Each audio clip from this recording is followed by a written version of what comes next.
Disiarkan serentak oleh jejaring radio publik daerah seluruh Indonesia, Lembaga Penyiaran Publik Lokal LPPL Indonesia, anggota Indonesia Persada ID. Berita Indonesia Live merangkum berita-berita teraktual dari berbagai daerah di tanah air, ekonomi, politik, pemerintahan, sosial, pariwisata, dan budaya. Bisa Anda simak setiap Senin hingga Jumat jam 9 pagi dan jam 2 sore waktu Indonesia Barat, jam 10 pagi dan jam 5 sore waktu Indonesia Tengah, jam 11 siang dan jam 6 sore waktu Indonesia Timur. Persembahan Persatuan Radio TV Publik Daerah seluruh Indonesia, Indonesia Persada ID, untuk menyiarkan baik.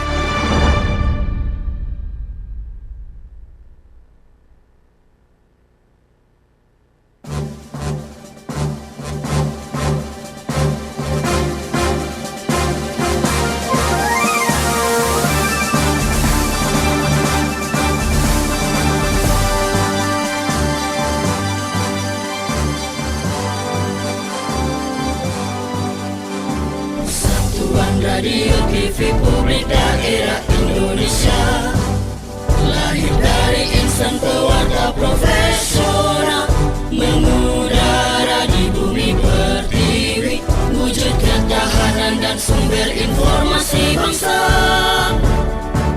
Persada ID eratkan persatuan bangsa Indonesia, kukuhkan semangat kebersamaan negeri, bangun daerah kuat Indonesia tangguh, teguhkan komitmen jati diri bangsa. Persada ID, mencerdaskan kehidupan bangsa. Persada ID, bangun daerah kuat Indonesia tangguh, korbankan semangat persatuan dan kesatuan untuk daerah maju Indonesia jaya. Singkirkan perbedaan, jauhkan pertikaian. Persada ID pilar budaya bangsa. Persada ID pilar budaya bangsa. Persada ID pilar budaya bangsa.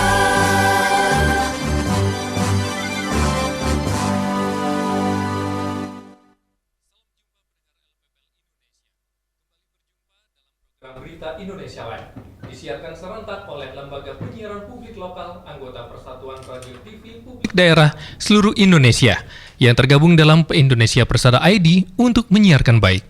Berita Indonesia Live edisi kali ini, Senin 28 Juli 2025, bersama radio host LPPL Radio Publik Kota Denpasar, Bali, menyuguhkan beragam berita teraktual dari berbagai penjuru tanah air yang dikemas lugas, inspiratif, variatif, dan edukatif, akan hadir di tengah ruang dengar Anda bersama saya, Bini Cahyadi.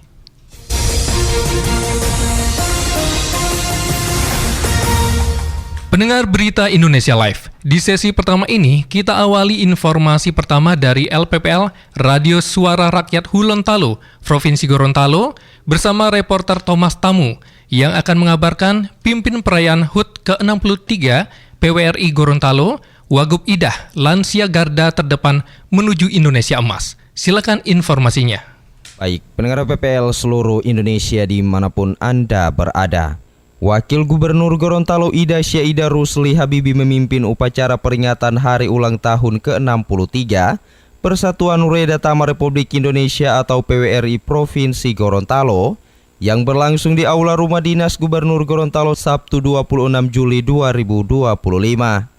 Wagub Ida Syaida Rusli Habibi dalam sambutannya menyampaikan rasa syukur atas kebersamaan dalam momen penting ini, serta mengapresiasi keberadaan PWRI sebagai organisasi yang bersifat nasional.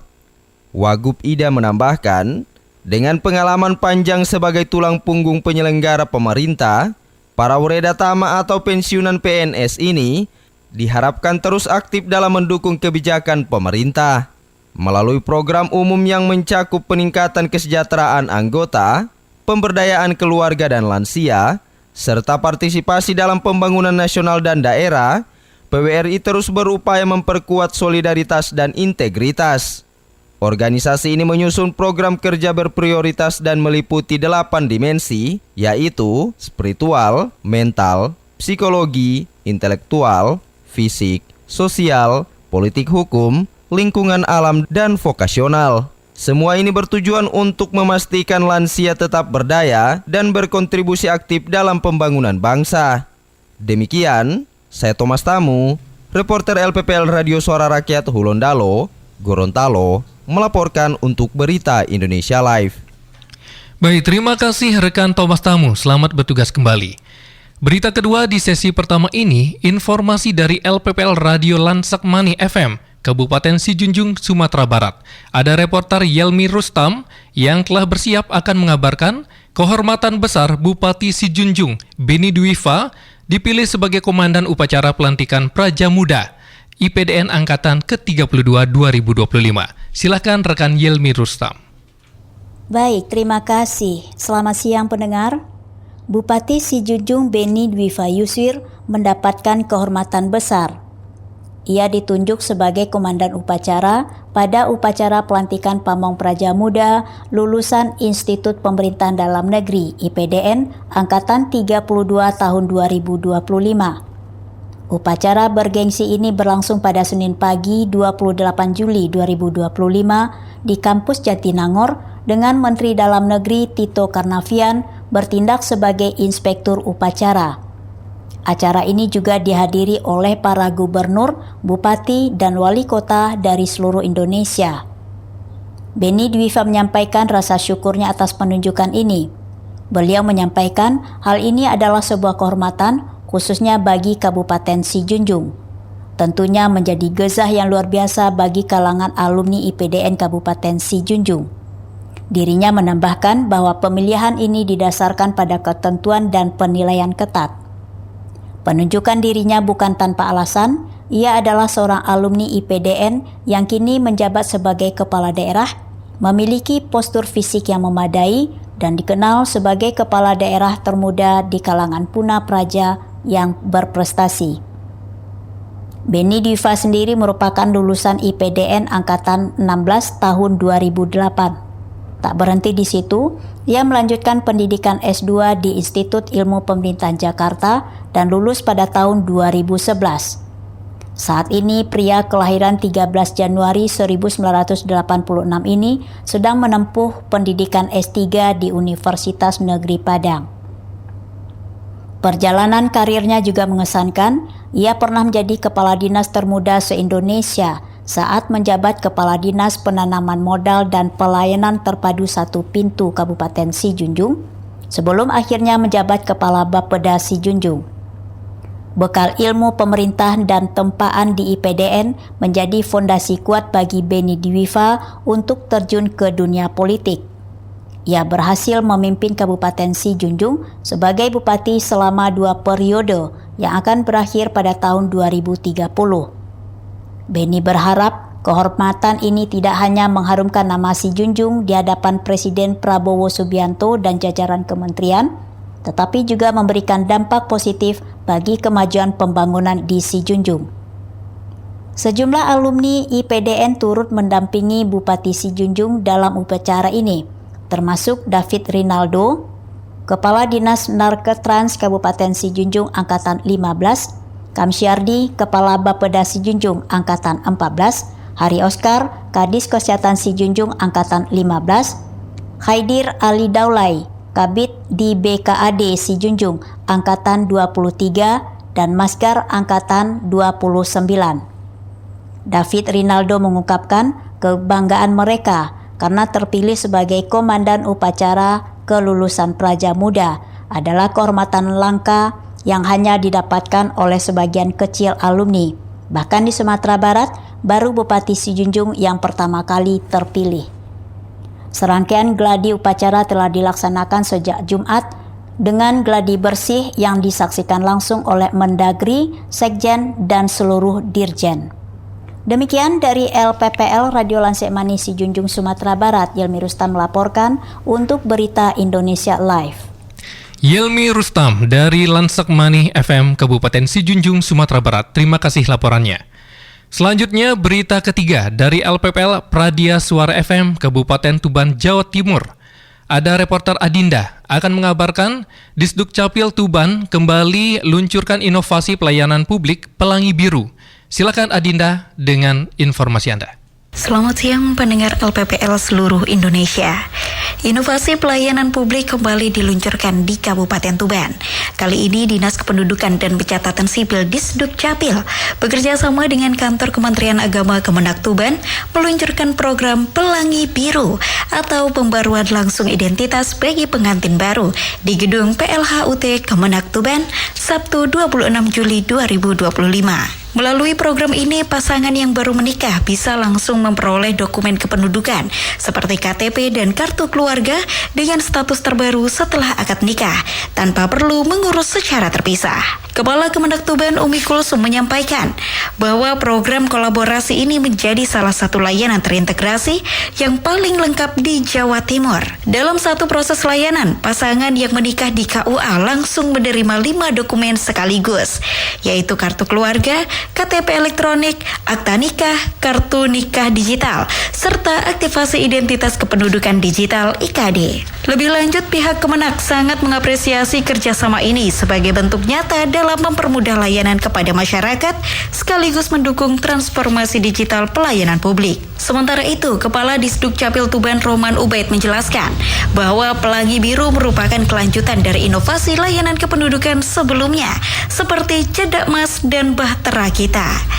Program ini lahir atas arahan Mas Bupati Tuban yang mendorong agar layanan Adminduk semakin dekat dan cepat diakses masyarakat. Adinda Oktavierani, Pradia Suara Tuban melaporkan untuk Berita Indonesia Live. Terima kasih Adinda laporannya. Dan berita keempat di sesi pertama ini dari LPPL Radio Giri Suara Kabupaten Wonogiri, Jawa Tengah, yang akan mengabarkan pemerintah Kabupaten Wonogiri menggelar Festival Mie Ayam dan Bakso untuk menyemarakan gelaran Solo Great Sale 2025. Silakan reporter Bobby informasinya.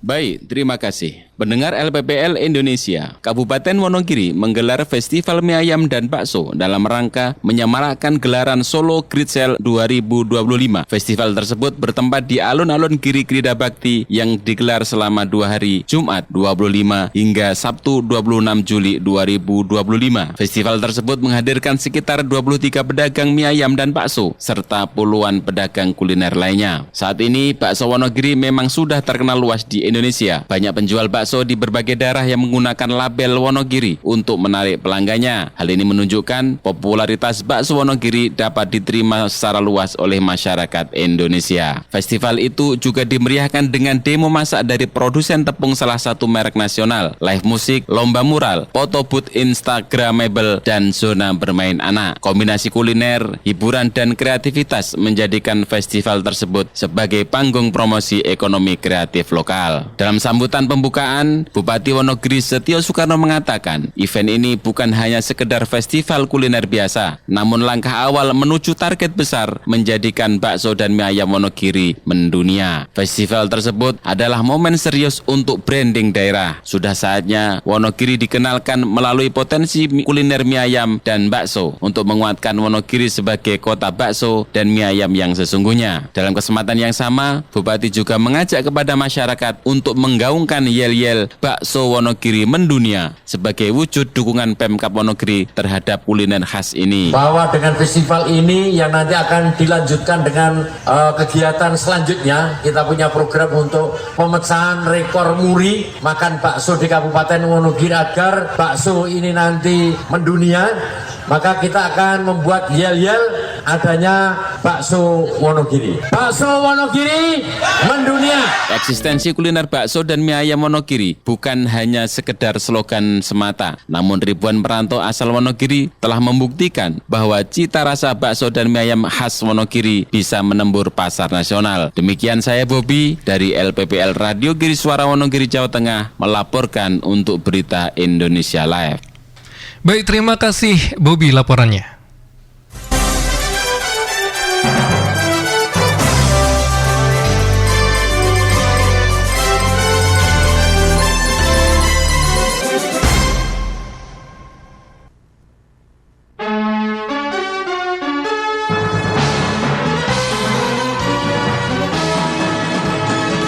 Berita Indonesia Live merangkum berita-berita teraktual dari berbagai penjuru tanah air yang dikemas, lugas, inspiratif, variatif, dan edukatif.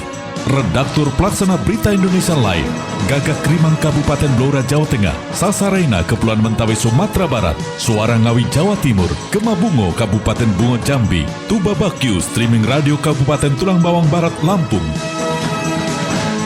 dan kontributor Berita Indonesia Live, Slawi FM Kabupaten Tegal Jawa Tengah, Lansekmani FM Kabupaten Sijunjung Sumatera Barat, Abdi Persada FM Kabupaten Banjarbaru Kalimantan Selatan, Giri Suara FM Kabupaten Wonogiri Jawa Tengah, Radio Suara Hulantalu Provinsi Gorontalo, Suara Pasuruan FM Kabupaten Pasuruan Jawa Timur, Tangerang Radio Kabupaten Tangerang Banten, Magetan Indah FM Kabupaten Magetan Jawa Timur, RPKD Kota Denpasar Bali, Praja Suara FM Kabupaten Tuban Jawa Timur, Mahardika FM Kota Blitar Jawa Timur, Pesona FM Kabupaten Wonosobo Jawa Tengah, Besemah FM Kota Bagaralam Sumatera Selatan, Tuntung Pandang FM Kabupaten Tanah Laut Kalimantan Selatan, Sawah Lunto FM Kota Sawah Lunto Sumatera Barat, Batara FM Kabupaten Barito Utara Kalimantan Tengah, Gemilang FM Kabupaten Indragiri Hilir Riau, Gemarandik FM Kabupaten Musi Banyuasin Sumatera Selatan, Magelang FM Kota Magelang Jawa Tengah, Suara Daksinarga FM Kabupaten Gunung Kidul Daerah Istimewa Yogyakarta,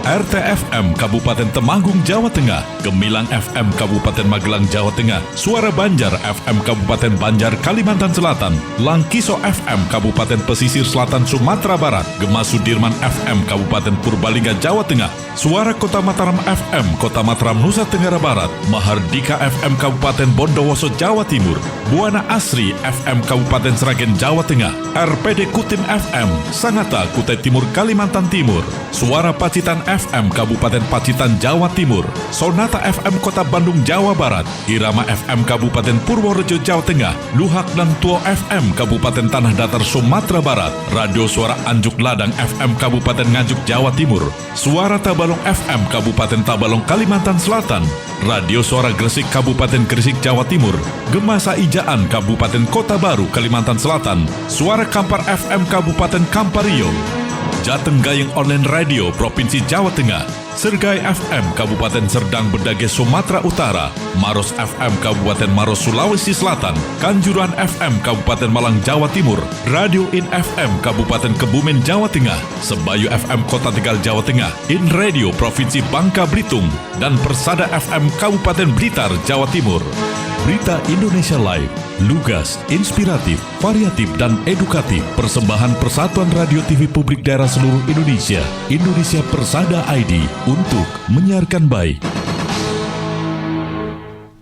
Pendengar LPPL Indonesia, terima kasih Anda masih mendengarkan siaran Berita Indonesia Live. Berita Indonesia Live disiarkan setiap hari Senin sampai dengan Jumat pada pukul 14 waktu Indonesia Barat, pukul 15 waktu Indonesia Tengah, dan pukul 16 waktu Indonesia Timur. Sedangkan siaran re-airing dapat disimak esok harinya pada pukul 9 waktu Indonesia Barat, pukul 10 waktu Indonesia Tengah, dan pukul 11 waktu Indonesia Timur. Berita Indonesia Live disiarkan serentak oleh anggota Persatuan Radio TV Publik Daerah seluruh Indonesia, Indonesia Persada ID, untuk menyiarkan baik. Anda tengah menyimak Berita Indonesia Live, persembahan Persatuan Radio TV Publik Daerah seluruh Indonesia, Indonesia Persada ID, untuk menyiarkan baik. Pendengar Berita Indonesia Live, kita memasuki sesi kedua Berita Indonesia Live hari ini. Sesi kedua akan diawali dengan Persada ID Talk dengan informasi berita resmi statistik indeks harga konsumen di Kota Denpasar. Bersama reporter Dian, silahkan Dian. Persada ID Talks. Persada ID Talks.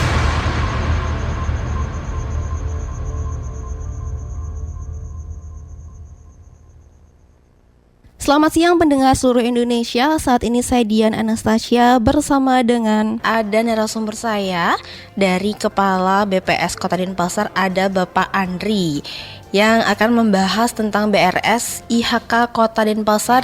BRS IHK ini apa sih? Baik Pak Andri, silahkan. Ya, baik Mbak Dian dan warga kota. Jadi BRS itu adalah singkatan dari Berita Resmi Statistik. Ya, jadi untuk sekarang kita membahas BRS Indeks Harga Konsumen. Indeks harga konsumen itu adalah indikator statistik yang menjelaskan tentang perkembangan harga dan komoditas baik barang ataupun jasa di Kota Denpasar. Kurang lebih ada sekitar 400-an barang dan jasa yang kami kumpulkan datanya baik harian ataupun mingguan. Nah, barang dan jasa yang 400 tadi itulah yang akhirnya kami olah menjadi indeks harga konsumen. Kemudian itu kami bandingkan dengan indeks harga periode sebelumnya sehingga muncullah yang namanya inflasi. Jadi inflasi ini adalah agregat dari perkembangan harga seluruh komoditas tadi. Jadi ketika dikatakan inflasi 3%, bukan berarti satu barang naiknya 3%, tidak. Makanya tadi sampaikan bahwa dari 3,3% inflasi secara tahunan disumbang makan minumnya itu 1,23%. Kemudian perawatan pribadi juga ada 0,7.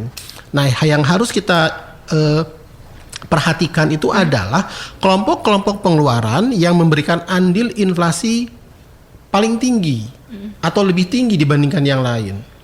Itu yang harus menjadi prioritas pengendalian. Dalam hal ini di daerah itu ada yang namanya TPID, Tim Pengendalian Inflasi Daerah. Nah, kurang lebih seperti itu. Baik, lalu bagaimana nih dari BPS sendiri menentukan komoditas ataupun bobot dalam keranjang IHK di Kota Denpasar sendiri nih? Ya, kenapa Denpasar 400? Ya, untuk diketahui secara total se-Indonesia itu ada 800-an komoditas. Tapi Denpasar sendiri setengahnya, 400-an. Dan untuk Bali, komoditas di Kota Denpasar itu paling tinggi. Jadi di Bali itu ada 4 wilayah yang dijadikan kota IHK. Selain Denpasar ada Singaraja, kemudian ada Badung dan Tabanan. Nah, di antara 4 tadi Denpasar yang paling banyak. Bagaimana cara memutuskan BPS bahwa Denpasar hanya 400? Kami ada survei yang namanya survei biaya hidup. Survei biaya hidup itu adalah kami memonitor atau mendata berbagai komoditas yang dikonsumsi oleh Denpasar. Kemudian kami lakukan pemeringkatan pertanyaan tadi mengenai bobot tadi, kira-kira yang menunjukkan pola konsumsi di suatu wilayah itu apa? Nah, sehingga Denpasar terpilihlah kurang lebih sekitar 400 barang dan jasa tadi yang setiap bulannya itu kami monitor perkembangan harganya dalam sebuah indikator yang namanya indeks harga konsumen yang selisihnya biasa dikenal sebagai inflasi. Ya, kurang lebih seperti itu Mbak Dian dan warga kota. Baik, jadi memang warga kota penting sekali ya menghitung dari IHKI Kota Denpasar sendiri, mengingat memang 400 ya Bapak ya? Ya, sekitar 400-an barang dan jasa, betul. Nah, selain itu juga untuk metodologi perhitungan dari BPS sendiri, bagaimana nih Bapak? Ya, metodologinya sudah dirancang secara terpusat. Ya, kenapa? Karena kan tadi saya sampaikan bahwa komoditasnya sekitar 800 selindung. Maka metodologinya juga tidak boleh beda-beda antar wilayah. Nah, sehingga hasil pendataan kami itu masuknya ke server pusat. Nah, pusat yang nanti melakukan perhitungan, termasuk juga menganalisis dibantu dengan teman-teman daerah apakah pergerakan harganya itu normal atau tidak. Jadi selain pendataan, kami juga ada namanya verifikasi dan validasi. Ya, jadi kalau ada barang atau jasa yang harganya naik tinggi, itu tidak serta-merta kami terima laporan petugas. Kami lakukan verifikasi atau validasi. Kami tanya ke petugasnya, ini kenapa? Kok kenaikannya tinggi? Nah, biasanya petugas kami kembali ke lapangan, menanyakan kembali ke responden, kira-kira kenapa ini terjadi?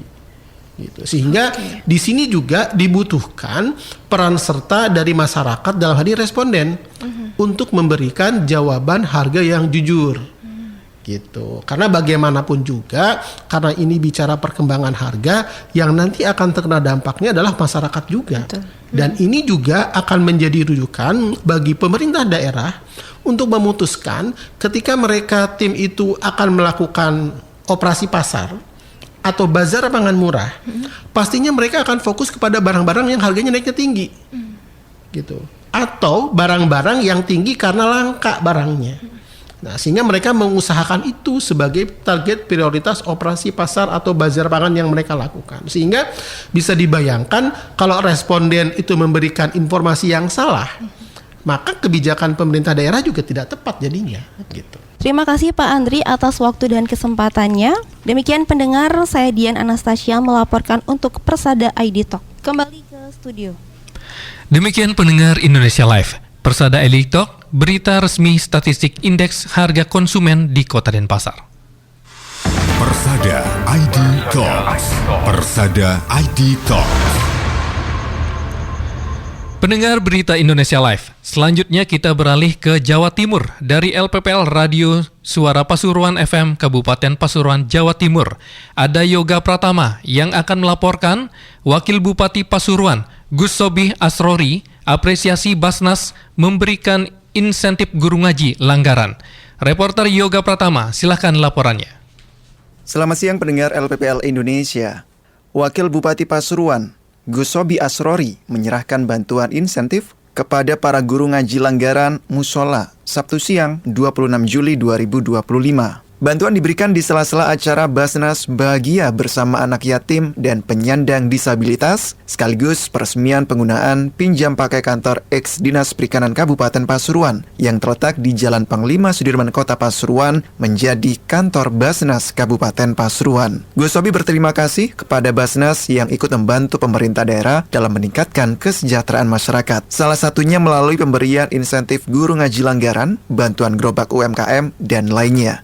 Kalau pemerintah Kabupaten Pasuruan masih belum bisa, bukan nggak mampu, belum bisa memberikan bisyarah kepada guru-guru ngaji, tapi alhamdulillah melalui Basnas sudah membantu salah satu poin kesejahteraan rakyat yang ada di Kabupaten Pasuruan.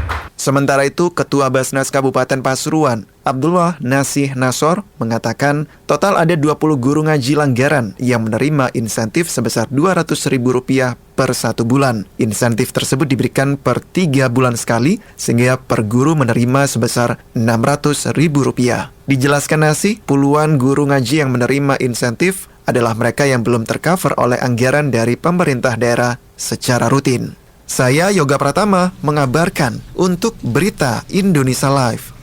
Terima kasih Yoga Pratama, selamat bertugas kembali. Berita selanjutnya, tingkatkan kecintaan baca buku. Bupati kukuhkan Bunda Literasi Kabupaten Tangerang. Selengkapnya dilaporkan Andri dari LPPL Tangerang Radio Kabupaten Tangerang, Banten. Silahkan rekan Andri.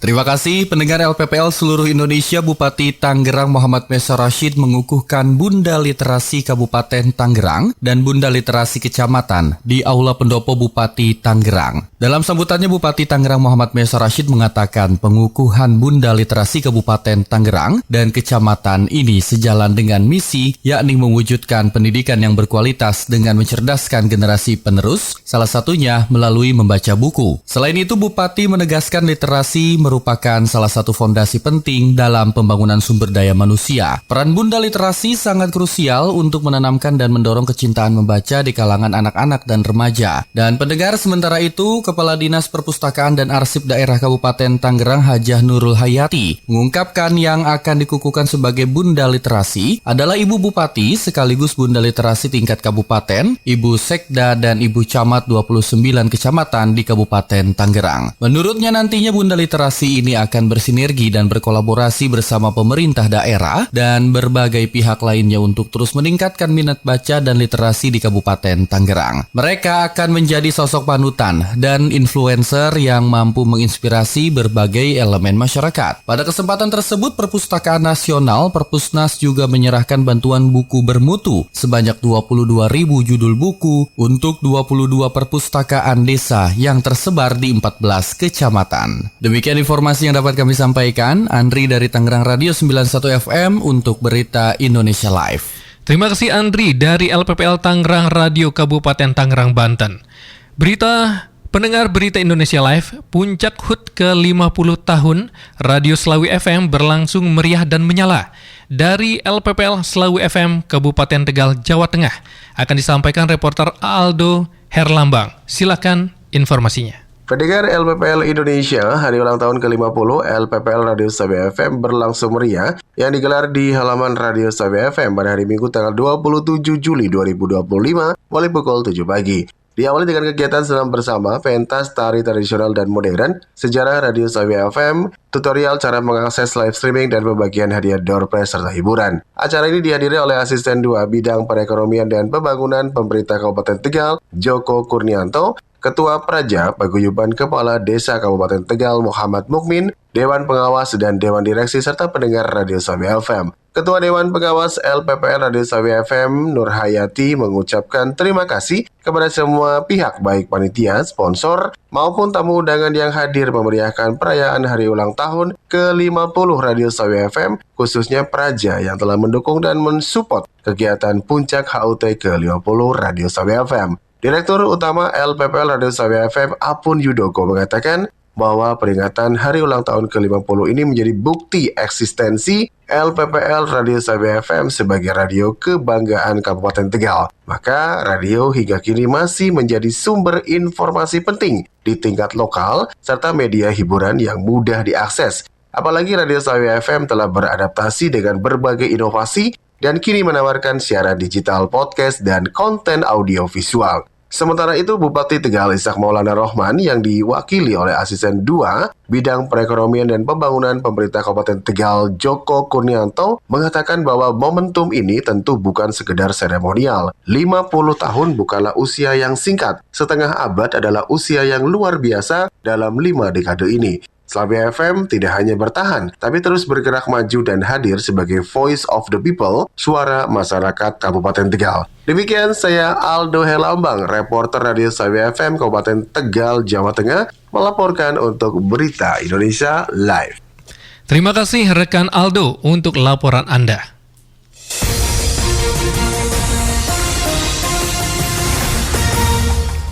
Pendengar Berita Indonesia Live, kita telah berada di seksi terakhir pada Berita Indonesia Live edisi hari ini, Senin 28 Juli 2025. Kita awali terlebih dahulu dengan laporan khusus dari Dapur Redaksi Berita Indonesia Live yang akan disampaikan oleh Redaktur Aan Kasyanto. Silakan Aan Kasyanto. LPPL Indonesia, Presiden RI Prabowo Subianto menginstruksikan kepada Kapolri Jenderal Listio Sigit Prabowo dan Jaksa Agung ST Burhanuddin untuk mengusut dugaan penipuan harga beras oleh pengusaha penggiling padi. Prabowo menyebut praktek curang oleh penggiling padi besar itu berpotensi untuk menimbulkan kerugian negara hingga lebih dari 100 triliun rupiah. Prabowo mengaku mendapatkan laporan banyaknya oknum penggiling padi yang memainkan harga beras di pasar. Ia menyebut ada oknum yang mencari keuntungan luar biasa yang besarnya dari praktek tersebut. Menurutnya, sebelum Kapolri Jenderal Listio Sigit Prabowo juga mengatakan bahwa penyidik Barreskrim Polri masih menunggu hasil uji laboratorium di kasus dugaan beras oplosan. Ia mengatakan saat ini pendalaman masih terus dilakukan dengan berkolaborasi bersama Kementan. Ia menyebut pengecekan sampel lab masih terus berjalan. Dalam kasus ini, Kapolri mengatakan setidaknya sudah ada 25 produsen maupun distributor beras di Indonesia yang diperiksa. Di sisi lain, ia menjelaskan hasil lab itu diperlukan penyidik untuk memastikan pelanggaran yang telah dilakukan. Laporan khusus redaksi Kasyanto untuk Berita Indonesia Live. Terima kasih rekan Aan Kasyanto. Kita beralih ke LPPL Radio Magetan Indah FM, Kabupaten Magetan, Jawa Timur, bersama reporter Wina yang akan melaporkan Lestarikan Literasi Lokal Dinas Arpus, gelar BIMTEK penulisan berbasis budaya lokal. Silakan Wina laporannya. Terima kasih, selamat siang pendengar LPPL di seluruh Indonesia. Literasi sebagai salah satu unsur penting dalam kemajuan suatu bangsa sudah semestinya dijadikan sebagai salah satu skala prioritas pembangunan nasional. Senada dengan hal tersebut, Dinas Kearsipan Magetan menggelar bimbingan teknis kepenulisan berbasis budaya lokal dengan tema literasi sebagai fondasi kemerdekaan berpikir dan berinovasi. BIMTEK ini dilaksanakan di Geraha Pusat Literasi Kabupaten Magetan dan dihadiri 100 peserta dari guru, pustakawan, penulis, penggiat literasi yang tergabung dalam berbagai komunitas. Suhardi, Kepala Dinas Kearsipan dan Perpustakaan Kabupaten Magetan menuturkan, kegiatan ini bertujuan sebagai upaya dalam melaksanakan amanat Perbub nomor 62 tahun 2020 demi mewujudkan Kabupaten Magetan yang aman, maju, dan berkelanjutan, serta misi pembangunan Sabta Karsa, menguatkan budaya literasi masyarakat, mengakomodasi bakat dan minat para penggiat komunitas penulisan yang ada di Kabupaten Magetan, memberikan bimbingan teknis kepenulisan kepada penulis handal yang tergabung dalam berbagai komunitas, serta menerbitkan 50 hasil karya penulis dalam BIMTEK berupa buku cetak dan buku elektronik. Sementara itu, pendengar, Edi Wiono Esos MTRAP dari Kepala Biro Perencanaan Keuangan Perpustakaan Nasional RI sangat mengapresiasi upaya Dinas Arpus Kabupaten Magetan dalam meningkatkan kapasitas penulis daerah. Literasi sangat penting guna menciptakan kehidupan yang aman dan nyaman karena orang yang literat ini bisa membedakan opini dan fakta. Dengan tumbuhnya komunitas literasi akan menjadi parameter berhasilnya budaya literasi di Kabupaten Magetan. Setelah bisa menyadarkan budaya membaca, lalu meningkatkan budaya menulis, Perpusnas sudah memberikan pancing dan umpan di Kabupaten Magetan sehingga Kabupaten Magetan mencapai kualifikasi A. Kegiatan ini juga diisi dengan penyerahan piagam serta penghargaan kepada pemenang lomba bertutur dan berpidato bahasa Jawa. Demikian informasi dari LPPR Radio Magetan Indah FM Magetan Jawa Timur. Wina melaporkan untuk Berita Indonesia Live. Terima kasih rekan Wina, selamat bertugas kembali. Pendengar Berita Indonesia Live, kita lanjutkan informasi berikutnya dari LPPL Abdi Persada FM, Banjarbaru, Kalimantan Selatan. Ada reporter Budi Rahman yang telah siap melaporkan berita sebanyak 50.000 lebih anak perempuan di Kalimantan Selatan menjadi sasaran imunisasi HPV gratis pada Agustus ini. Silakan rekan Budi Rahman laporannya. Baik, terima kasih. Pendengar LPPL seluruh Indonesia, dari Kalimantan Selatan dapat kami laporkan bahwa sekitar 50.000 anak perempuan se-Kalimantan Selatan menjadi target pelaksanaan imunisasi HPV mulai Agustus 2025.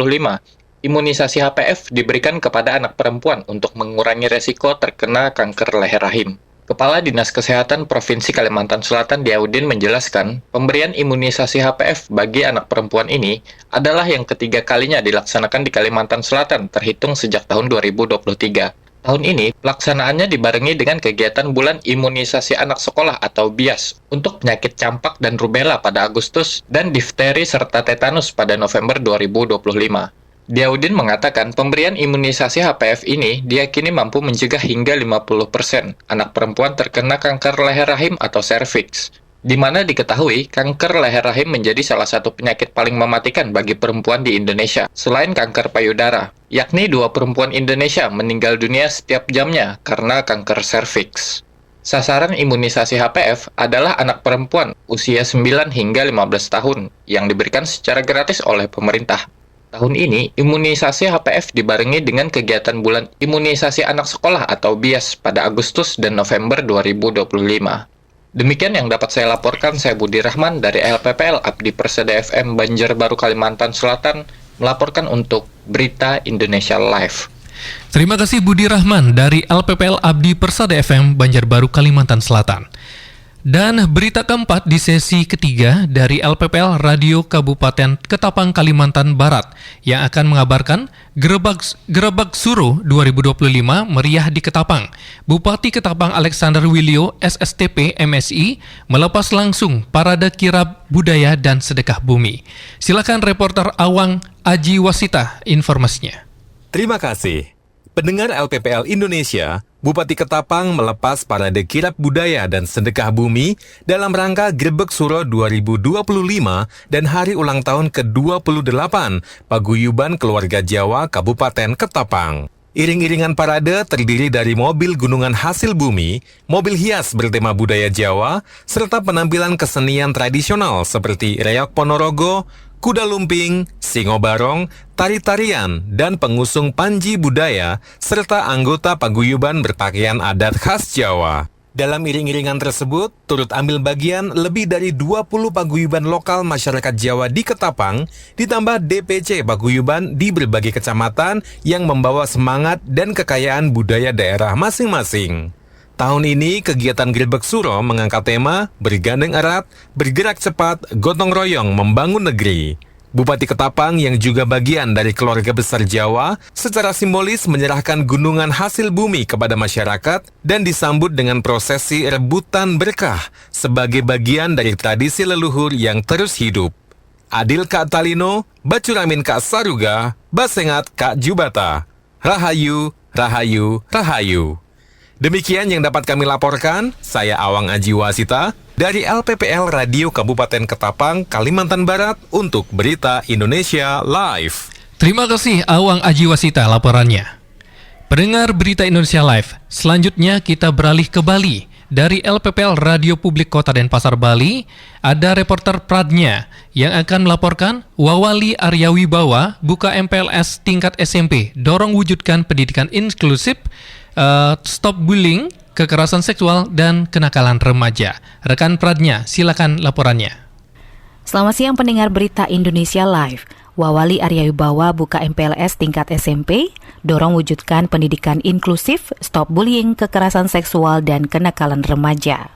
Wakil Wali Kota Denpasar IKD Agus Arya Wibawa bersama Ketua DPRD Kota Denpasar I Gusti Ngurah Gede membuka secara resmi pelaksanaan masa pengenalan lingkungan sekolah MPLS jenjang sekolah menengah pertama SMP yang dipusatkan di SMP Negeri 14 Denpasar, Senin 21 Juli 2025. Pelaksanaan pembukaan ditandai dengan pengalungan tanda peserta MPLS dan pelepasan burung yang dihadiri Kadisdikpora Kota Denpasar, Ana Agung Gede Wiratama, Camat Denpasar Timur, Ketut Sri Karyawati, dan para kepala sekolah SMP di Kota Denpasar. Wakil Wali Kota Denpasar IKD Agus Arya Wibawa dalam sambutannya menyampaikan bahwa secara keseluruhan MPLS di jenjang SMP tidak hanya sebagai pengenalan fisik terhadap sekolah baru, tetapi juga sebagai fondasi penting dalam pembentukan karakter, pengembangan keterampilan sosial, dan persiapan akademis siswa untuk menghadapi tahun ajaran baru. Mari kita bersama-sama melaksanakan pendidikan inklusif yang tidak terlepas dari tema MPLS tahun ini dalam mewujudkan pendidikan inklusif, stop bullying, kekerasan seksual, dan kenakalan remaja di lingkungan sekolah.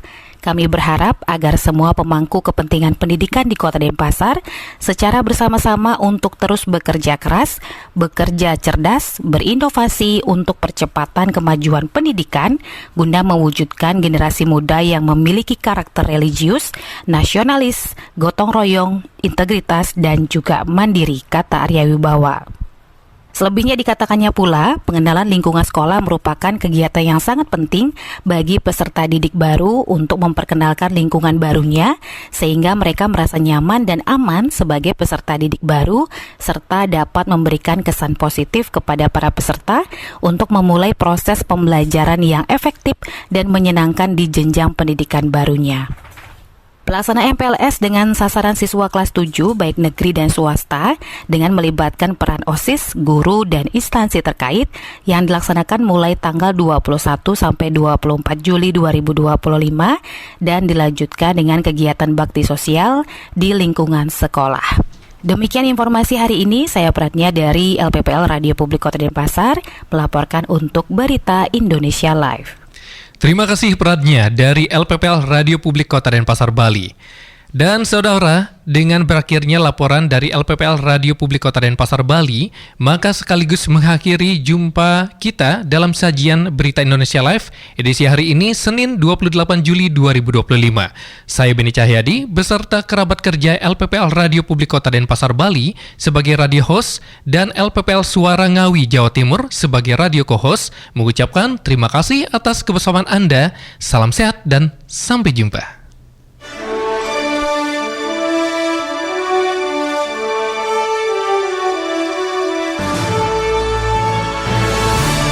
Baru saja Anda ikuti Berita Indonesia Live, disiarkan serentak oleh jejaring radio publik daerah seluruh Indonesia, Lembaga Penyiaran Publik Lokal, LPPL Indonesia, anggota Indonesia Persada ID. Berita Indonesia Live, lugas, inspiratif, variatif, edukatif, persembahan Persatuan Radio TV Publik Daerah seluruh Indonesia, Indonesia Persada ID, untuk menyiarkan baik.